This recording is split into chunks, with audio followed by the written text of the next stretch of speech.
Hello, this video covers well plug and abandonment, or P&A. Well P&A applies to all major oil and gas basins in the world, shown on this Energy Information Administration map in dark red or maroon. Well, plug and abandonment is no more than putting cement into a hole in the ground. It can be expensive. To keep this video as short as possible, let's just talk about the North Sea Basin. The United Kingdom Oil and Gas Authority has estimated offshore decommissioning costs, including offshore platforms and subsea installation removal, together with well plug and abandonment. The P50 cost estimate, or 50% probability cost estimate, is estimated to be £59 billion for just the UK side of the North Sea. The Oil and Gas Authority also says that well P&A will be about half the cost, or £29.5 billion sterling. £29 billion sterling is about 41 billion US dollars, at today's exchange rate of 1.39. Our new P&A method can capture worldwide P&A markets by offering customers significant savings while providing significant return on capital to those performing P&A. For example, the UK government want to reduce the P&A costs by 35%, which leaves 65%, or a market value of £19.2 billion sterling, which is $26.6 billion. The UK side of the North Sea is only one of the major basins in the world. For the worldwide market, it's probably 4 or more times larger, which would be over £80 billion or $100 billion. That is a very big market with enormous return on capital potential. Let's talk about what P&A is and how our method can capture, for example, the UK North Sea market by providing at least a 35% cost reduction. There are 3 ways to abandon an offshore well. First, you can use an expensive drilling rig to pull the tubing. Or second, you can leave the tubing in place and use commercially available wireline rigless well abandonment equipment, which has been used for many years. Or you can move the tubing downward instead of pulling it by using tubing compaction, which could be implemented with commercially available wireline equipment. The reason why you may want to use commercially available rigless abandonment or tubing compaction rigless abandonment is because it's 40 to 60% less expensive than a drilling rig. And in the North Sea, for example, almost all plug and abandonment is done by a drilling rig. And also, the Oil and Gas Authority of the UK estimates that the remaining decommissioning costs for the UK side of the North Sea is going to amount to 60 billion pounds. And half of that, or 30 billion pounds, is going to be attributed to well plug and abandonment. So, if you'd like to save a large sum of money, it's best to use rigless means to save 40 to 60% of 30 billion pounds. This diagram shows why drilling rigs are used for plug and abandonment in the North Sea. The primary reason is risk. The risk of a leak to the ocean and the environment. The 2 scopes of work for both conventional rig and tubing compaction are on the left, and the scope of work for conventional rigless plug and abandonment is on the right. Generally speaking, rigless plug and abandonment, conventional rigless plug and abandonment, is avoided in the North Sea because control lines and eccentricity of the tubing can cause leak paths. And also, the tubing itself prevents logging of in situ cement, original cement, around the casing, which could have degraded over time and hence again may represent another leak path. The North Sea uses drilling rigs for plug and abandonment because they pull the tubing and other equipment out of the casing to leave an unobstructed space so that cement bond logs can be run into the casing to measure the quality of the in situ or original cement. Provided the in situ original cement is good, then a cement P&A plug or plug and abandonment cement plug is placed within the casing and the well is abandoned. Conventional, commercially available rigless plug and abandonment leaves the tubing in place and therefore has a higher risk. So the only way that you can have a lower risk is to either pull the tubing with a drilling rig or use this method to compact the tubing, to remove it from the space so that you can carry out the cement bond logging and place an unobstructed cement plug. The beauty of tubing compaction is that it can use commercially available wire-lined, coiled tubing, and other rigless proven tooling to carry out well plug and abandonment to provide the same scope of work as a drilling rig at 40 to 60% lower cost. The obvious question is, why isn't it being used? And the answer is fairly simple. We're looking for funding to qualify it so that it can be used. And recently, we've carried out compaction trials to qualify it for its first use within a well. The purpose of this video is to advertise the method so that we can get funding to carry out further trials within a well so that it can be carried out in the field in the near future. The reason why it can be carried out in the near future is there's very little qualification left. In step 1 of the method, we need to qualify using proven cutting wheels that are used to cut tubing downhole. We simply need to qualify the deployment of those proven cutting wheels, which we will lift up and down or hoist up and down to vertically slice the tubing in step 1. In step 2, we use commercially available severance equipment and commercially available cleaning fluids that are circulated into the well to clean the casing as compaction occurs. In step 3, we use commercially available inflatable packers and severance tools to sever the tubing to make a spear which can be compacted adjacent to tubing below the spear. When the commercially available inflatable packer is inserted into the well in step 3 and then inflated in step 4, commercial pumps can be used to pressurize the casing to force the piston or inflatable packer downward to push the spear adjacent to the target tubing within the well. Step 3 and Step 4 are the compaction process. Step 5 shows it after the compaction process is complete, wherein, through the existing tubing hanging from the tubing hanger, commercially available cement bond logging tools are put into the well to log the in situ cement. A commercially available slatted inflatable packer was used to scrape the casing along with the cleaning fluids to clean it so that it could be logged and cementing can occur.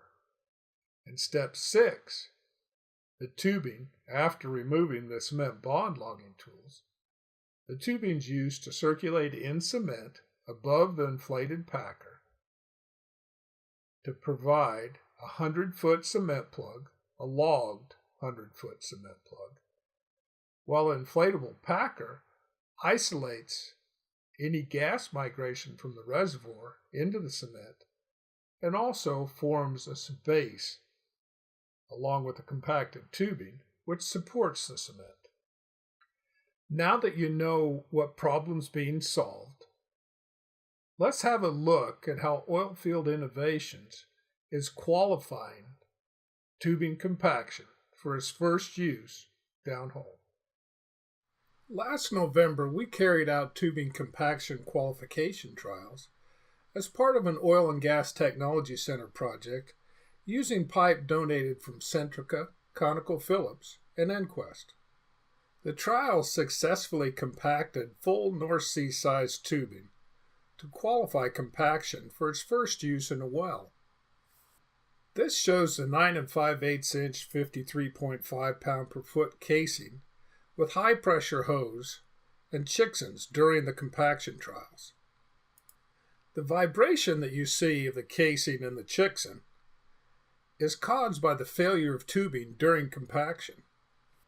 The green swedge between the chicksons and the casing was removed and replaced to load tubing within the casing so that it could be compacted. A flange connection at the other end of the casing was removed after compaction occurred so that the compacted tubing could be pumped from the casing. As shown here, we used a large metal drift and cement wiper plugs for a compaction piston. During the next phase of qualification, we will use commercially available inflatable packers. Here are some compaction qualification trials, which occurred over a 2-week period and have been speeded up to keep this video as short as possible. As is clearly evident in these videos, splayed and relatively undamaged quarter sections of tubing are supporting very tightly compacted quarter sections of tubing.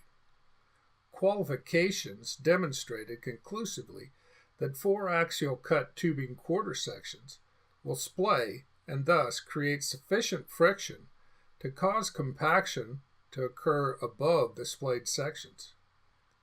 Qualification for first use in a well involved demonstrating that we can control and design compaction to our needs. For example, compactions only need 75 meters or 250 feet of tubing, but a well has thousands of meters of tubing or tens of thousands of feet of tubing. Engineers designing P&A and field personnel implementing the P&A method need to place cement at a desired depth and therefore need to compact at a specified depth.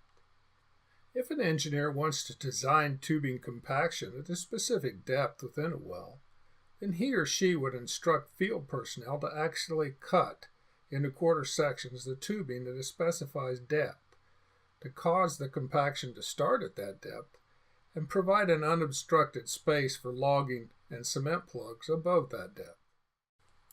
A coupling of the above tubing is compacted next to the pin of the below tubing to demonstrate that the tubing can be easily compacted to about half its original length. After establishing a compaction starting depth, it is important to maximize compaction to create an unobstructed cement bond logging and cement plug space. It's also visually evident in these videos, showing 1 and 2 axial cut tubing that is compacted side by side. There is very little deformation or associated friction, which is why 4 axial cut tubing is placed below 1 and 2 axial cut tubing to cause compaction to start at a specific depth. Low pressure, low friction, side-by-side compaction using a spear joint of tubing pushed next to a target joint of tubing is the main aspect of compaction. Sometimes a spear bends and pushes the target tubing to the side, and sometimes the spear pushes part of the target tubing and swallows the other portion of the target tubing. Sometimes it's hard to see in these pictures that 2 joints of tubing are coming out of the casing side by side. There is very little damage with spear compaction, which can require as little as 500 psi or 35 bar. North Sea wells typically are designed for 5,000 to 10,000 psi, or 345 to 690 bar. The outstanding success of our compaction trials is exemplified by compacting 4.5 inch, 12.6 pound L8013 chrome, or compacting 5.5 inch, 17 pound L8013 chrome tubing with only 500 psi or 35 bar, needing 10 to 20 times less than what the well was designed for, demonstrates that tubing compaction can be easily achieved. As you can see, tubing compaction is a repeatable and predictable process that provides similar results depending on how many axial cuts are placed in the tubing. Compaction trials qualifying the method for downhole use were repeated to verify consistent results and demonstrate that compaction design depends upon how many axial cuts are placed in the tubing. Compaction meets the well abandonment goals of providing sufficient space for cement bond logging and plug placement by pushing tubing out of a casing window, whereby compaction is not just practical, it's easy. Let's take a look inside to see why. This is the inside of one of our compaction trials where we axially cut the target tubing once, which is the triangle of light at the top of the picture. The spear tubing is whole.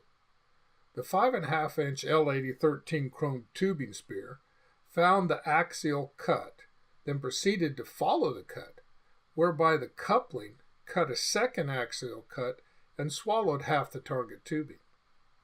Once you axially cut a tubing, you can compact it because you designed the spear joint to be stronger with less axial cuts.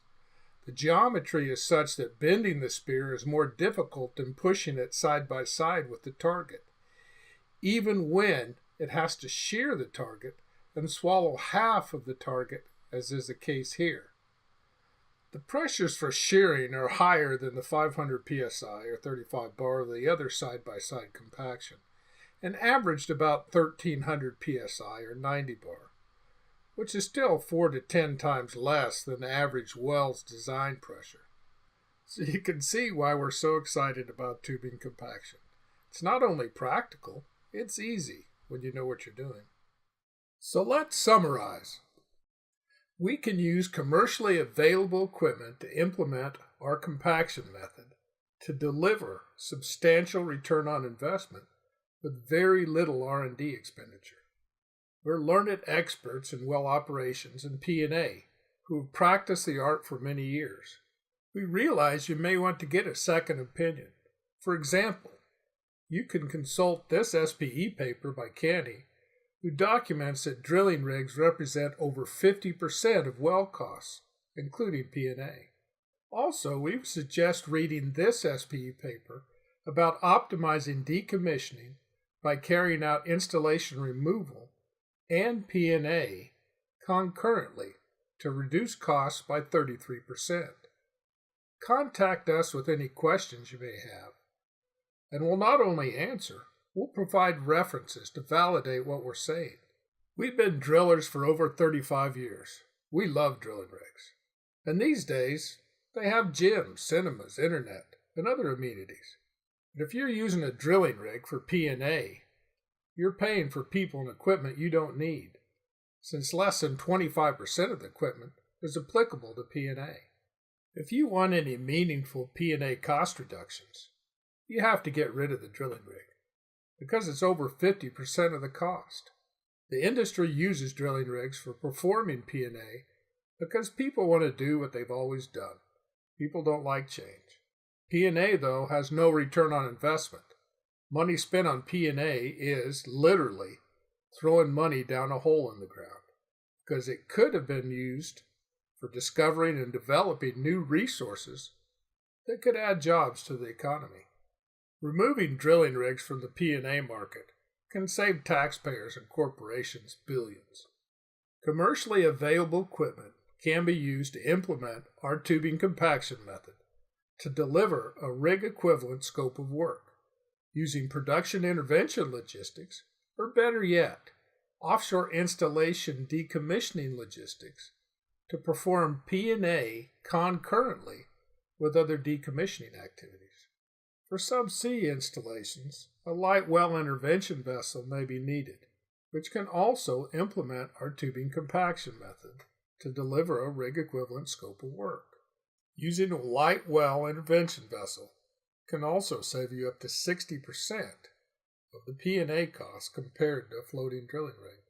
As with anything worthwhile or worth doing, you'll need to train or hire professionals that know what they're doing to carry out the tasks without the gyms or amenities available on a drilling rig. But you can't afford to pay the people for their hardship because you're saving millions. Thank you for listening and watching this video.